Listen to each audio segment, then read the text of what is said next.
வணக்கம், welcome to Sarah academy. இந்த வீடியோவில் நம்ம பார்க்க போகிறது என்னென்னா 6ஆம் வகுப்பு தமிழில் பழைய புத்தகங்கள் பார்க்க போகிறோம்.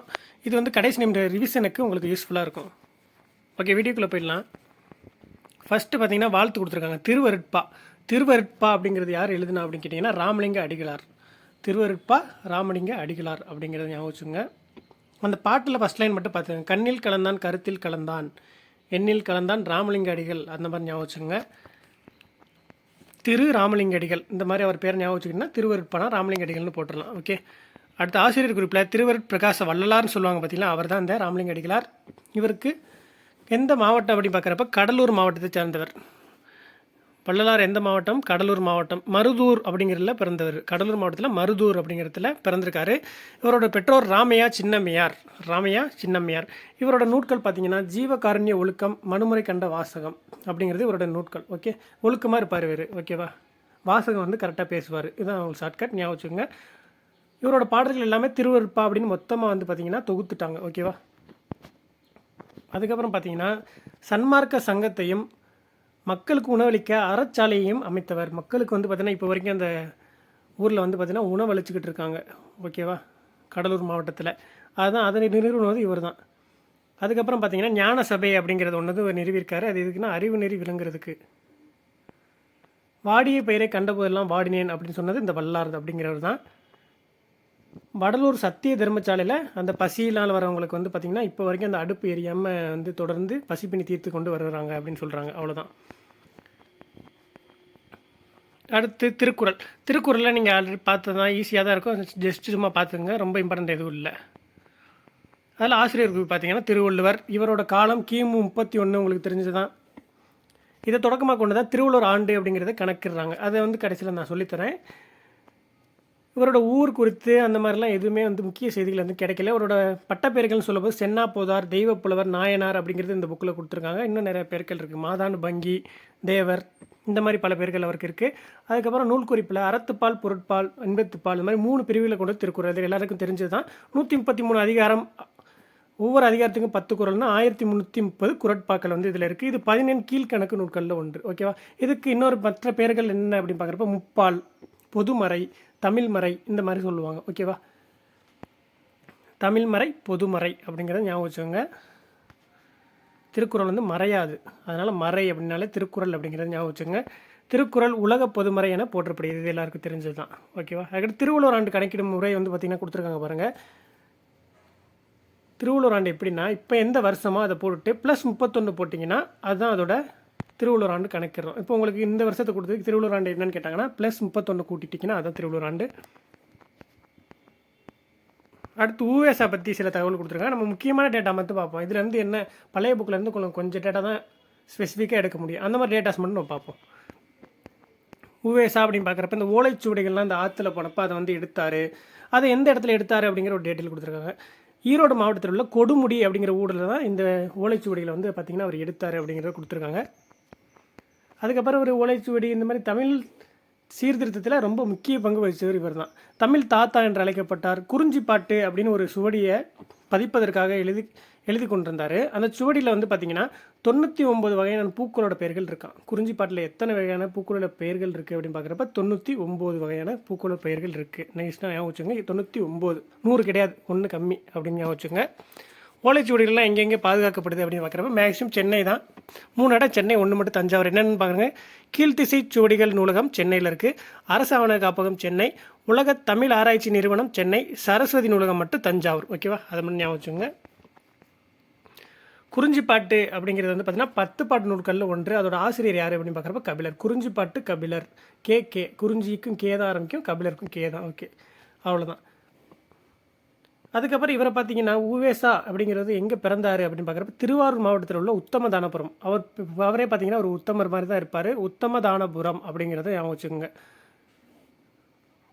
திருவாரூர் உத்தமதானபுரம், ஊவேசா உத்தமதானபுரம், அதை வச்சே நீங்கள் கூட ஞாபகம் வச்சுக்கலாம். அவருடைய இயற்பெயர் அப்படின்னு பார்க்குறப்ப வேங்கட ரத்னம் அப்படிங்கிறது அவரோட இயற்பெயர். ஊவேசாவோட இயற்பெயர் என்ன? வேங்கட ரத்னம். இதில் வந்து பார்த்தீங்கன்னா ப்ரீவியஸ் இயர் கொஸ்டினில் கேட்டிருக்காங்க. ஓகேவா, வேங்கட ரத்னம் ஊவேசா ஞாபகம். இவரோட ஆசிரியர் மகாவத்வான் மீனாட்சி சுந்தரம் அப்படிங்கிறது இவரோட ஆசிரியர். இவருக்கு வச்ச பேர் தான் சாமிநாதன் அப்படிங்கிறது. அதாவது ஊவேசா அப்படிங்கிறதுக்கு என்ன சொல்லியிருக்காங்கன்னா, உத்தமதானபுரம் வேங்கட சுப்புவின் மகனார் சாமிநாதன் அப்படிங்கிறது தான். இப்போ ஊவேசா இது நீ ஞாபகம் வச்சுக்கிட்டாலே நீங்கள் ஈஸியாக கண்டுபிடிச்சிடலாம். உத்தமதானபுரம் வேங்கட சுப்பு, அவரோட மகன் சுவாமிநாதன் அப்படிங்கிறது தான் அந்த ஊவேசா. அவரோட வாழ்க்கை வரலாற்று வந்து பார்த்திங்கன்னா என் சரிதம் அப்படிங்கிற நூல் வந்து பார்த்திங்கன்னா இவர் வந்து வெளியிட்டிருக்காரு. ஓகேவா, எந்த இதில் வெளியிட்டார் அப்படின்னு பார்க்குறப்ப ஆனந்த விகடனில். உவேசா அவர் பேசும்போதே ஆனந்தமாக இருக்குது. என் சரிதம்ங்கிறத ஆனந்த விகடனில் வெளியிட்டிருக்காரு. உவேசா அவரோட பேரில் வந்து பார்த்திங்கன்னா 1942 உவேசா நூல் நிலையம் அப்படிங்கிறது சென்னையில் உள்ள பெசன் நகரில் நிறுவப்பட்டுச்சு. ஓகேவா, உவேசா வயசானவன் பேசன் மாதிரி ஆகிட்டார் போல், அதனால் பெசன் நகரில் அவருக்கு ஒரு நூலகம் வச்சுட்டாங்க. 1942 இந்த ரெண்டுங்கிறது பாருங்களேன் மாதிரியே இருக்கா. அப்போ வந்து உவேசான 42ங்கிறது ஞாபகம் வச்சுக்கோங்க. 2 மட்டும் ஞாபகம் வச்சுக்கோங்க. நடுவு நரசிவருக்கு 2006 அஞ்சல் தலை வெளியிட்டிருக்காங்க. 2006 ஆற்றுல தானே இவர் பார்த்தீங்கன்னா ஓலைச்சுவடி எடுத்தார். அப்போ 2006 தான் அஞ்சல் தலை ஒன்று அதில் வந்திருக்குன்னு ஞாபகம் வச்சுக்கோங்க. அவ்வளோதான். அடுத்து இதில் ஒன்றும் இல்லை. இதில் சும்மா அந்த காகிதத்தில் உருவம் செய்யும் கலை ஜப்பானியர்கள் எப்படி சொல்லுவாங்கன்னா ஓரிகாமி என்று அழைக்கிறாங்களாம். அதை மட்டும் சும்மா பார்த்துக்குங்க. அந்தளவுக்கு டெப்த்தாக கேட்க மாட்டாங்க பழைய புக்குங்கிறப்ப. புது புக்கில் தான் மேக்ஸிமம் கொஸ்டின் வரும். ஓகே, இயல் 2 வந்துட்டோம். இயல் 2 என்ன சொல்லியிருக்காங்கன்னு பார்த்தீங்கன்னா, நாலடியார் ஃபஸ்ட்டில் செய்யல் நாய்க்கால் விரல் போல. நாலடியார் நாய்க்கால் அப்படி 4 அடியில் நடந்த நாய் தானே அது. அப்போ நாய்க்கால் வந்துட்டாலே நாலடியார்னு உங்களுக்கு பிடிச்சிடணும். சமண முனிவர்கள் தான் இதை எழுதினவங்க, எல்லாமே தெரியும் நமக்கு. இப்போ இதில் பொருட்கள் வந்து சேமைனா தொலைவு, செய்னா வயல், அணையார்னா போன்றார். இது மட்டும் கொஞ்சம் மறக்கும். அணையார் போன்றார் மட்டும் ஞாபகம் வச்சுக்கோங்க. அணையை போன்றவராக இருப்பார் போல். ஓகேவா, இது வந்து பார்த்திங்கன்னா 14 கீழ்கணக்கு நூல்களில் ஒன்று தான் அந்த நாலடியார். இது 400 பாடல்களை கொண்டது. அதனால தான் 4 அடி 400 என்று ஒரு சிறப்பு பெயர் இதுக்கு இருக்குது. 4 அடி 400. 10 பாட்டில் 10 நூல்களும் 8 தொகையில் 8 நூல்களும் மொத்தம் 18 நூல்கள் இருக்குது பார்த்தீங்களா. இதுதான் வந்து பார்த்திங்கன்னா உங்களுக்கு மேல்கணக்கு நூல்கள் அப்படின்னு சொல்கிறாங்க. இதுதான் சங்க நூல்கள்னு சொல்லுவாங்க. சங்க கால நூல்கள் என்ன அப்படின்னு கேட்குறப்ப 8 தொகையும் 10 பாட்டும் நம்ம சொல்லுவோம். அந்த 18 தான் என்னன்னா மேல்கணக்கு நூல்கள். அதுக்கப்புறம் பின்னாடி வந்ததுலாம் கீழ்கணக்கு நூல்கள். அதை மட்டும் ஞாபகம் வச்சுக்கோங்க. கீழ்கணக்கு நூல்களும் உங்களுக்கு எவ்வளோ இருக்குது அப்படின்னு பார்த்தீங்கன்னா 18 தான் இருக்குது. ஓகேவா, அதை ஞாபகம் வச்சுக்கோங்க. அதில் 14 கீழ்கணக்கு நூல்களில் பெரும்பாலானது என்ன நூல்கள் அப்படின்னு பார்க்குறப்ப அறநூட்கள்னால் எது திருக்குறள், நாலடியார், இந்த மாதிரி அறத்தை சொல்கிற நூல்கள் தான் அந்த 14 கீழ்கணக்கில் அதிகமாக இடம் பெற்றிருக்குன்னு சொல்கிறாங்க. பாரத தேசம் அப்படின்னு பார்க்குறப்ப பாரதியார் தான். பாரதத்தை பற்றி பேசினாலும் நம்ம பாரதியார் தான் அதிகமாக வருவார். ஆயுதம் செய்வோம் நல்ல காகிதம் செய்வோம், இந்த மாதிரி பாட்டு வந்துச்சுன்னா அவர் பாரதியார் பாடின பாட்டு தான். ஓகேவா, காடு வளர்ப்போம், இந்த மாதிரி வளர்ப்போம் செய்வோம், நேர்மையர் மேலவர் கீழவர் மற்றோர், நேர்மையாக இருப்பார் மேலவர் இருப்பார். ஓகேவா, அந்த மாதிரி இருக்குன்னா பாரதியார் பாடலை சும்மா ஜஸ்ட் பார்த்துக்கோங்க போதும். வன்மை அப்படின்னா கொடை ஞாபகம் வச்சுக்கோங்க. வன்மை கொடை, உழுப்படை வேளாண்மை செய்ய பயன்படும் கருவிகள். உங்களுக்கு சும்மா மறக்கிற மாதிரி கொஞ்சம் கஷ்டமாக இருக்கிறது மட்டும் தான் நோட் பண்ணியிருப்பேன் பொருள். அதுவே போதுமானது தான். மற்றதெல்லாம் நீங்கள் பார்த்தாலே போடுற மாதிரி தான் இருக்கும். அந்த கோணி சாக்கெலாம் ஈஸியாக பார்த்தா போடலாம். பறப்பு அப்படின்னா பறக்கும் வானூர்தி அப்படிங்கிறத குறிக்குது. தமிழ் மகள்னா ஔவையாரை குறிக்குதான். பாட்டுக்கொரு புலவன் பாரதி என்று இவர் வந்து பார்த்திங்கன்னா கொண்டாடப்படுறாரு. 1882 பிறந்து 1921 மறைஞ்சிருக்காது. ஜஸ்ட் பார்த்துங்க போதும். இந்த ஒரு டேட்டா மட்டும் இந்த இதில் பார்த்துங்க. திருநெல்வேலி மாவட்டத்தில் கூந்தங்குளம் இருக்கும் பார்த்தீங்களா. கூந்தங்குளத்தில் பட்டாசு வெடிப்பதில்லை. ஏன்னா அங்கே பறவைகள் சரணாலயம் இருக்கனால பட்டாசுகள் வெடிக்கிறதில்ல. மேலதளங்கள்லாம் பண்ணுறது கிடையாது. உள்ள டெப்த்தாலாம் போய் கொஸ்டின் கேட்க மாட்டாங்க. பழைய புக்குங்கிறப்ப உங்களுக்கு மேலோட்டமாக முக்கியமானது மட்டும்தான் கேட்பாங்க. சிலபஸ் வைஸில் மேக்ஸிமம் செய்யில் தான் இடம்பெறும்.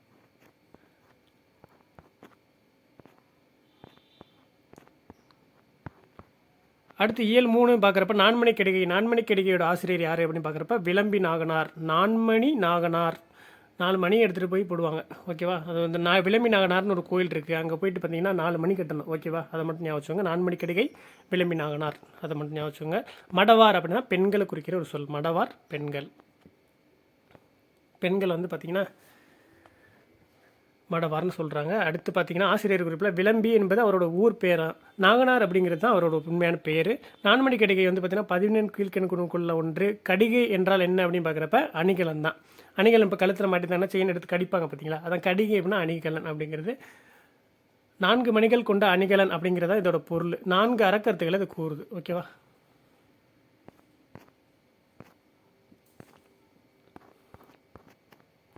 இதில் ஒன்றுமே இல்லை. நரேந்திர தத் அப்படின்னா யாருன்னு அப்படின்னு பார்த்தீங்கன்னா விவேகானந்தர் தான் நரேந்திர தத். ஓகே, தமிழில் 2ஆம் பருவம் பார்த்துடலாம். 2ஆம் பருவத்தில் இம்பார்ட்டன்ஸ் பார்த்துடலாம்.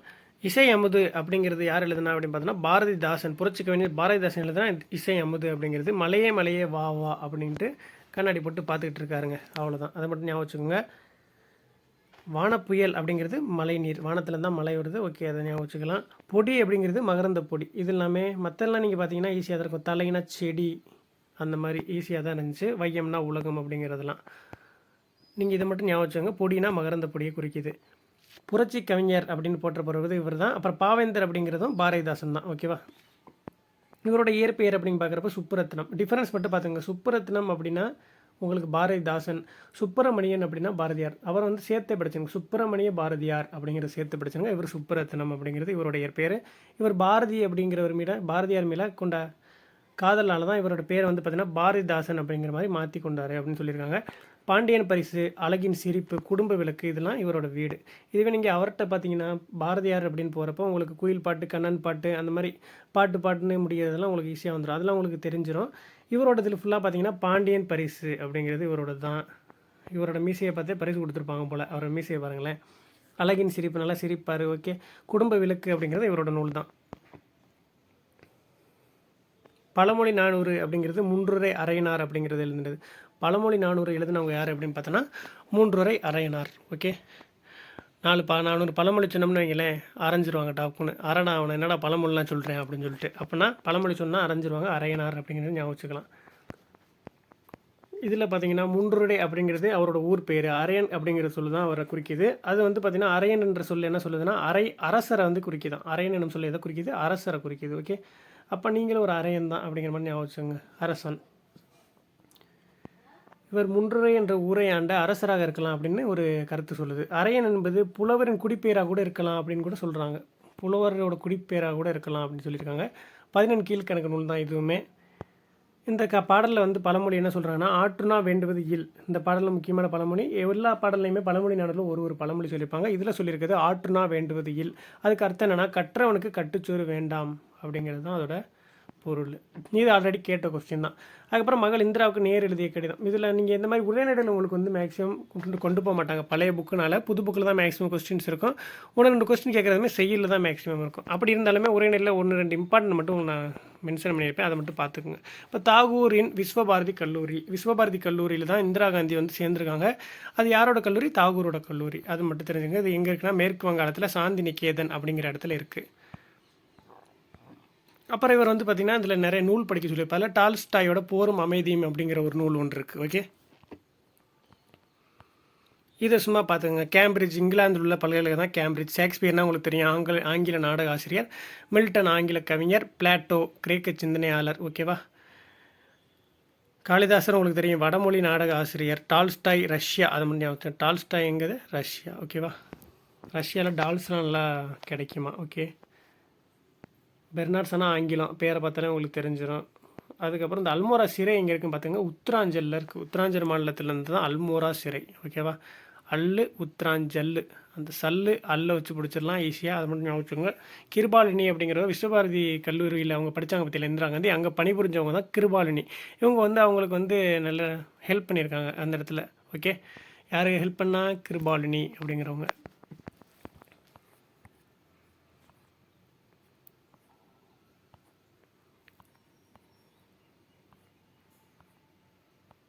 ஓகே. அடுத்த இயலில் பார்த்தலாம். இயல் 2ல் பார்த்தோம்னா சித்தர் பாடல்கள். சித்தர் பாடல்கள் வந்து பார்த்திங்கன்னா சிலபஸில் இல்லைனாலுமே உங்களுக்கு கேட்டுக்கிட்டே இருப்பாங்க. இது வந்து பார்த்திங்கன்னா வைதோரை கூட வையாதேப்பா அப்படின்னு சொல்கிறேன். பாம்பினை பற்றி ஆட்டாதே, இந்த மாதிரி முக்கியமான லைன்ஸ் மட்டும் இதில் பார்த்துங்க. அவ்வளோதான். இந்த வைதோரை கூட வையாதேங்கிறது வந்து கேட்டிருக்காங்க. இது யார் பாடினா அப்படின்னு பார்க்குறப்ப கடுவெளி சித்தர் அப்படிங்கிறதான் பாடியிருக்காரு. கடுவெளி சித்தர். இவரை பற்றி தான் அதிக கொஸ்டின் டிஎன்பிசியில் இடம்பெற்றிருக்கு. வெய்ய வினை அப்படின்னா துன்பம் தர்ற சொல்லு தான் வெய்ய வினை. வினை அப்படின்னாலே ஒரு செயல் அப்படிங்கிறத குறிக்குது. வெயில் அப்படின்னாலே துன்பம் தரும். அப்படின்னா வெய்ய வினைனா துன்பம் தரும் அப்படிங்கிறது. வேம்புனா கசப்பானது, கசப்பான சொற்கள். புகழல் ஒண்ணாதேனா செல்லாதே. புகழல் ஒண்ணாதே செல்லாதே, நல்லா ஞாபகம் வச்சுக்கோங்க. கடம் அப்படின்னா உடம்புங்க. நல்லா கடப்பாறை மாதிரி இருக்குது உடம்பு அப்படிங்கிற மாதிரி ஞாபகம். கடப்பாறையில் அடித்தாலும் எதுவும் ஆகாது உடம்புக்கு அப்படின்னு ஞாபகம் வச்சுக்கோங்க. 400 ஆண்டுகளுக்கு முன்னாடி தமிழகத்தில் காடு மலைகளில் வாழ்ந்தவர்கள் தான் சித்தர்கள். எத்தனை ஆண்டுக்கு முன்னாடி? 400 ஆண்டுகளுக்கு முன்னாடி வாழ்ந்தவங்க தான் சித்தர்கள். 4 எழுத்து சித்தருங்கிறது. அப்போ 400 ஆண்டுகள். பாம்பாட்டி சித்தர், குதம்பை சித்தர், அழுகுனி சித்தர், இந்த மாதிரி எல்லாமே காரண பெயர்களை வச்சு தான் சித்தர்களோட பெயர் இருந்துச்சு. உருவ வழிபாடு கிடையாது, வெட்ட வெளியே தான் வழிபட்டுருக்காங்க. இதில் பெரியார் பற்றின பாடம் இது மேக்ஸிமம் உங்களுக்கு தெரிஞ்ச கொஸ்டினாக தான் இருக்கும். ஒரு சில இது மட்டும் நோட் பண்ணியிருக்கேன். ஜாதி உணர்வுகளையும் வேறுபாடுகளையும் அகற்ற அவர் வேண்டும்னு சொன்னார். பகுத்தறிவாளர் சங்கம் அப்படிங்கிறத அமைச்சார். இளமையிலேயே பெரியார் வந்து காந்தியோட ஒரு தொண்டரானனால காங்கிரஸ் கட்சியில் சேர்ந்து கள்ளுக்கடை மறியலில் ஈடுபட்டார். இந்த கள்ளுக்கடையில் கல் இறக்குறனால அவரோட தென்னை மரங்களை வந்து பார்த்திங்கன்னா அவரோட இடத்துல தென்னை மரங்களை எல்லாம் வெட்டி சாய்ச்சாருங்க. கேரளாவில் வைக்கம் அப்படிங்கிற ஊரில் வந்து தாழ்த்தப்பட்ட மக்களுக்கு வந்து பிரச்சனை நடக்குது. எப்படின்னா ஒரு தெருவில் நடப்பதற்கு தடை இருந்துச்சு. அப்படிங்கிறப்ப அதை போராடி அதை வென்று கொடுத்தனால தான் அவருக்கு வைக்கம் வீரர் அப்படிங்கிற பட்டம் வந்து அளிக்கப்பட்டுச்சு. பெண்களுக்கு நகையோ அழகான உடையோ முக்கியம் இல்லை, அறிவும் சுயமரியாதை இருந்தாப்பா முக்கியம். சுயமரியாதை வந்துட்டாலே உங்களுக்கு பெரியார். அந்த டைலாக் கொடுத்து கேட்டாலும் பெரியார்னு போட்டுருங்க. இவர் 1973 இறந்துருக்காரு. இந்த இறந்த வருஷம் மட்டும் முக்கியமாக ஞாபகம். அவர் பிறந்த வருஷம் பார்த்தீங்கன்னா 8/7/9 1879, 7/8/9 மாற்றி போட்டிருப்பாங்க, அவ்வளோதான். இதில் வந்து பார்த்தீங்கன்னா 73 பிறக்கிறார். 7 3 கூட்டினா 10. ஓகே, அப்போ இந்த 73 எதுக்கு ஞாபகம் வைக்கணும்னா அவர் சாகிறதுக்கு 3 வருஷம் முன்னாடி பார்த்தீங்கன்னா அவருக்கு யுனெஸ்கோ விருது வழங்கியிருக்காங்க 70. 5 வருஷத்துக்கு அப்புறம் அவருக்கு அஞ்சல் தலை வெளியிட்டிருக்காங்க. 78 அஞ்சல் தலை வெளியிட்டிருக்காங்க. இப்போ சும்மா இந்த நம்பர்ஸ்லாம் கொடுத்துருக்காங்க. இதெல்லாம் தேவையா அப்படின்னா இதெல்லாம் தேவையில்ல, ஜஸ்ட்டு சும்மா பார்த்துக்குங்க, எதுக்கும் எதையும் விட்டுட்டு போகக்கூடாது. இவர் வாழ்நாளில் 8600 நாள் 13,12,00 கிலோமீட்டர், அதாவது ஒரு 1000 10,000 லட்சம் 10 லட்சம் 13,12,000 கிலோமீட்டர் பயணம் செஞ்சுருக்காராம். 10,700 கூட்டங்களில் கலந்துருக்காரு. 21,400 மணி நேரம் மக்களுக்காக உரையாற்றிருக்காரு. இது சும்மா ஜஸ்ட்டு பார்த்துக்குங்க, போதுமானது. ஒன்றும் இல்லை, 13-12 அதுவே ஈஸியாக வந்துடும். அப்புறம் 000 10-7 10 சச்சினோட நம்பர், 7 டோனியோட நம்பர், அப்படி ஈஸியாக ஞாபகம் வச்சுக்கலாம். 21-4 மட்டும் சும்மா பார்த்துங்க. நடைப்பயணம் தான் அதிகமாக இருக்குது. ஓகே, பயணம் தான் அதிகமாக இருக்குது. இதை சொல்லிட்டேன். 70 யுனெஸ்கோ, 78 அஞ்சல் தலை அப்படிங்கிறது.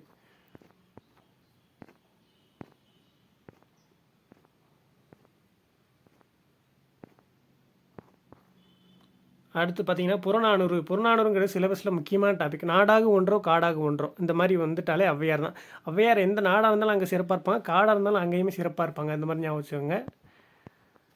அவள் அப்படின்னா பள்ளம். இந்த பொருளில் முக்கியமாக மறக்கிறது மட்டும் நோட் பண்ணியிருப்பேன். அவள்னா பள்ளம், மிசைனா மேடு. மீசை அப்படிங்கிறது வந்து பார்த்தீங்கன்னா மூக்குக்கு மேலே உதட்டுக்கு மேலே ஒரு மேடு இருக்குது பார்த்தீங்கன்னா, அந்த இடத்துல மீசை இருக்குது. அப்போ மிசைனா மேடு. ஓகேவா, அந்த மாதிரி ஞாபகம் வச்சுக்கோங்க. ஆடவர்னா ஆண்கள்னு தெரியும். சங்க இலக்கியம் வந்து பார்த்தீங்கன்னா 2000 ஆண்டுகள் பழமையுடையது. எவ்வளோ ஆண்டுகள்? 2000 ஆண்டுகள். ஔவையார் சங்கப்புலவர் அதியமானோட நண்பர். நமக்கு தெரியும், அவர் நெல்லிக்கணின்னு இருக்காரு ஔவையாருக்கு அப்படிங்கிறது. பெண் கவிஞர் பலர் இருந்தாலுமே அவர்கள் அதிக பாடல்களை பாடினது ஔவையார் தான். சங்க பாடலில் உள்ள ஔவையாருமே அந்த ஆத்திச்சூடி பாடின ஔவையாரும் வேற ஒருத்தவங்க, அவங்க ஒருத்தவங்க கிடையாது அப்படின்னு மென்ஷன் பண்ணியிருக்காங்க. இப்போ திண்ணையை இடித்து தெருவாக்கு இந்த பாடல் எழுதுவது பார்த்தீங்கன்னா தாரா பாரதி. திண்ணையை இடித்து தெருவாக்கு அப்படிங்கிறது எழுதுனது யார்? தாரா பாரதி. திண்ணை, அதாவது இப்போ ஐயா படத்தில் நடித்து ஆரம்பித்தாங்க நம்ம நயன்தாரா. இப்போ திண்ணையில் நடிக்க ஆரம்பித்து அதுக்கப்புறம் இப்போ பார்த்தீங்களா பங்களாலாம் நடிக்கிறாங்க. அது மாதிரி ஞாபகம் தாரா பாரதி. இவர் வந்து பார்த்திங்கன்னா தமிழக அரசோட நல்லாசிரியர் விருது பெற்றுருக்காங்க. இப்போ வந்து பார்த்திங்கன்னா நல்லா நிறைய விருது பெறுறாங்களே தாரா, அதனால் நல்லாசிரியர் விருது பெற்ற யார் அப்படின்னு கேட்டால் இவங்க தான். இவங்க புதிய விடியல்கள் கல்யாணம் பண்ணிட்டாங்க. புதிய விடியல்கள் குழந்தை இருக்குது அப்படிங்கிற மாதிரி ஞாபகம். புதிய விடியல்கள் தாரா பாரதி. இது எங்கள் கிழக்கு அப்படிங்கிறது அவரோட நூல் தான். ஓகே, இது எங்கள் கிழக்கு. முத்துராமலிங்க தேவரை பற்றி ஒரு பாடம் வந்து இங்கே கொடுத்துருக்காங்க. புது புக்கெலாம் இருக்குது, இதில் இருக்குது. இட்ஸ் ஜஸ்ட்டு உங்களுக்கு ரிவிஷன் பண்ண மாதிரி இருக்கும். 1908 பசும்பொன்னில் ராமநாதபுரம் கமுதியில் பிறந்தவர், உங்களுக்கு தெரியும். உக்கரபாண்டியனார் தாயார் இந்திராணி அம்மையார் அப்படிங்கிறது தான். இவர் கற்பித்த ஆசிரியர் யார் அப்படின்னு பார்க்குறப்ப குறைவர வாசித்தான். இது வந்து பார்த்திங்கன்னா உங்களுக்கு புது புக்கில் இருக்காது, இது பழைய புக்கில் தான் இருக்குது. குறைவர வாசித்தான், அவருக்கே குறைவாக தான் வாசிக்க தெரியுமா, அவர் தான் கற்பிச்சிருக்கார் இவருக்கு. அதான் ஞாபகம். 10ஆம் வகுப்பு படிச்சிருக்காரு. அந்த டயத்தில் ராம்நாட்டில் படிச்சிருக்காரு. அப்போ தான் வந்து பார்த்தீங்கன்னா பிளேக் நோய் பரவுச்சு. அதனால ஒரு கல்வி வந்து பார்த்தீங்கன்னா இடைநிற்றல் ஆகிடுச்சு அப்படின்னு ஒரு பாயிண்ட்டு. ஜாதியையும் நிறுத்தத்தையும் பார்த்து மனிதன் தாழ்வுபடுத்துறது பெரும் கொடுமைப்பா. ஆண்டான் மனித குலத்தை தான் படைத்தான், சாதியையும் நிறத்தையும் அல்ல அப்படின்னு சொல்லியிருக்காரு. இந்த டைலாக் யாரோடதுன்னா முத்துராமலிங்க தேவரோடது. வங்கச்சிங்கம் அப்படின்னு கேட்டால் நேதாஜி. அவர்களை வந்து பார்த்திங்கன்னா அரசியல் வழிகாட்டியை அவர் எடுத்துக்கிட்டார். ஓகேவா, தமிழகத்தின் சிங்கம் இவர் தான். அப்புறம் வந்து பார்த்திங்கன்னா தேசியம் காத்த செம்மல் அப்படின்னு திருவிக்கா சொல்லியிருக்காரு. இது வந்து புது புக்கிலே இருக்குது. சுதந்திர பயிரை தண்ணீர் விட்டு வளர்த்தோம், கண்ணீரால் காத்தோம் அப்படின்னு சொல்லியிருக்காரு. யாருன்னா பாரதியார் சொல்லியிருக்காரு. சுதந்திர பயிரை நம்ம தண்ணீர் விட்டால் இப்போ வளர்த்தோம், கண்ணீரால் காத்தோம் அப்படின்னு சொல்லியிருக்காரு. கண்ணீரால் காத்தோம், அந்த மாதிரி ஒரு எழுச்சியான இது வந்துச்சுனால அது பாரதியார் தான் வந்து வரும். 1937 46 52 57 62 இதில் தேர்தலெல்லாம் வந்து பார்த்தீங்கன்னா ஒரு முக்கிய செலவாக காட்டியிருக்காரு இவர். 37 46 52 57 62 வந்து பார்த்தீங்கன்னா 5 வருஷம் டிஃப்ரென்ஸில் போயிடும். அதுக்கு முன்னாடி உள்ளது மட்டும் ஞாபகம் வச்சுக்கோங்க. 37 46 அப்படிங்கிறது. அப்புறம் வீரமில்லாத வாழ்வும் விவேகமில்லாத வீரமும் வீணாகும் அப்படின்னு சொல்லியிருக்காரு முத்துராமலிங்க தேவர். வீரம் அப்படிங்கிறதுனால நீட்டாக ஞாபகம் வச்சுக்கலாம். வீரம் விவேகம் ரெண்டுமே அஜித் படம் தான், அது சொல்லியிருக்காரு ஞாபகம் வச்சுக்கோங்க. வேதாந்த பாஸ்கர், இவரோட பேர்கள் வந்து பார்த்திங்கன்னா எப்படி பாராட்டப்பட்ட பேர்கள் வந்து பார்த்திங்கன்னா வேதாந்த பாஸ்கர், பிரணவ கேசரி, சன்மார்க்க சண்டமார்தம், இந்து புத்து சமய மேதை. இதெல்லாம் ரொம்ப முக்கியமானது, கேட்டுருவாங்க, நல்லா நோட் பண்ணிக்கோங்க. வேதாந்தங்கள்லாம் படிச்சிருப்பாருங்க மாதிரி ஞாபகம் வச்சுக்கோங்க. கேசரி அவருக்கு ரொம்ப பிடிக்கும். அதுக்கப்புறம் பார்த்தீங்கன்னா பனைமரத்துலேருந்து விழுந்து பிழைத்தனும் உண்டு, வயல்வரப்பில் வலிக்கு வந்து இறந்தவனும் உண்டு அப்படின்னு ஒரு டைலாக் சொல்லியிருக்காரு. 1963 அதே அக்டோபர் 30 வந்து பார்த்தீங்கன்னா இறந்துட்டார். பிறந்ததும் ஒரே நாள், இறந்ததும் ஒரே நாள் தான். சென்னை மாநகரில் இவருக்கு வந்து பார்த்திங்கன்னா சிலை வச்சுருக்காங்க, ஓகேவா. அந்த சாலைக்கும் அவரோட பேர் வந்து சூட்டப்பட்டிருக்கு. இவரோட விருப்பத்திற்கு ஏற்ற மாதிரி 1939 நேதாஜி மதுரைக்கு வந்தார். யாரோட? இவர் முத்துராமலிங்க தேவரோட விருப்பத்திற்கு இணங்க நேதாஜி வந்திருக்காரு. எந்த வருஷம்? 1939. 1939 நேதாஜிக்கு முக்கியமான வருஷம். ஃபார்வர்டு பிளாக் கட்சியும் அப்போ தான் தோற்றுவிப்பார், அதை மட்டும் ஞாபகம் வச்சுக்கோங்க. 1995 அவருக்கு அஞ்சல் தலை வந்து பார்த்தீங்கன்னா வெளியிட்டிருக்காங்க, ஓகே. 1995 அவர் சொத்துக்களோட முழுவதையுமே 17 பாகங்களாக பிரித்து அதில் 16 பாகங்களை வந்து பார்த்திங்கன்னா ஏழை மக்களுக்கு பிரித்து கொடுத்துட்டு 16 பேர் கொடுத்துட்டு ஒரு இடத்த மட்டும் இவர் வச்சுக்கிட்டாருங்க, அதான் இங்கே சொல்லியிருக்காங்க. ஃபைனலி 3வது பருவத்துக்கு வந்துட்டோம். ஃபஸ்ட்டில் வந்து பார்த்திங்கன்னா திருக்குறள் கொடுத்துருப்பாங்க. திருக்குறள் உங்களுக்கு ஆல்ரெடி நீங்கள் படித்தது தான் எல்லாமே இருக்கும். இதில் ஒன்றும் அவ்வளோ ஸ்பெசிஃபிக்காக எதுவும் கிடையாது, ஓகேவா. அடுத்து செய்யும் தொழிலே தெய்வம். இந்த செய்யும் தொழிலே தெய்வம் அப்படின்னு பார்த்தீங்கனாலே இது வந்து யார் பாடினது அப்படின்னு பார்த்தீங்கன்னா பட்டுக்கோட்டை கல்யாண சுந்தரனார். பட்டு விற்று பொழைச்சாலும் எனக்கு அதுதான்ப்பா, அந்த தொழில் தான்ப்பா தெய்வம். பட்டு விற்றாலும் எனக்கு அந்த தொழில் தான் தெய்வம். அப்போ செய்யும் தொழில் தெய்வம்னாலே பட்டுக்கோட்டை, அது ஞாபகம் வந்துடும். பட்டை வச்சு நீங்கள் ஞாபகம் வச்சுக்கோங்க. மக்கள் கவிஞர் என்று அழைக்கப்படுகிறார். மக்களுக்கு வந்து பார்த்திங்கன்னா பட்டு ரொம்ப பிடிக்கும் பார்த்தீங்கன்னா, அப்போ மக்கள் கவிஞர் என்று அழைக்கப்படுபவர் பட்டுக்கோட்டை கல்யாண சுந்தரனார் தான். இவர் எந்த இடத்துல பிறந்திருக்காரு? பட்டுக்கோட்டையில் அருகே உள்ள செங்கப்படுத்தான் காடு அப்படிங்கிற ஊரில் பிறந்திருக்காரு. செங்கப்படுத்தான் காடு, ஓகேவா. பட்டு சேலையை விரித்து வச்சுட்டு 4 பக்கம் செங்கல் வச்சுருவார் போல், காய வச்சுருவார் போல், அதான் செங்கப்படுத்தான் காடு, ஓகே. இதில் சும்மா இந்த தாராசுரம் கோயிலை பற்றி சொல்லியிருப்பாங்க, அது உங்களுக்கு மேக்ஸிமம் தெரியும். இதில் வந்து சிலபஸில் நமக்கு கிடையாது, முக்கியமானது மட்டும் பார்த்துட்டு போயிட்டே இருக்கலாம்.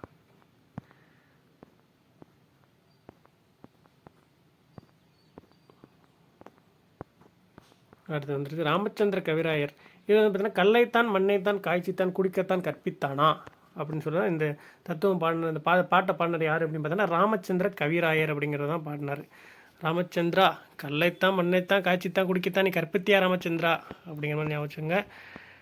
ரச்சித்தானா அப்படின்னா காப்பாற்றினானா அப்படின்னு பொருள் தருது. பதுமத்தான், இது ரொம்ப முக்கியமானது பார்த்துங்க. பதுமத்தான்னா என்னென்னு பாருங்கள், தாமரையில் உள்ள பிரம்மனை தான் வந்து பார்த்தீங்கன்னா பதுமத்தான்றாங்க, ஓகே.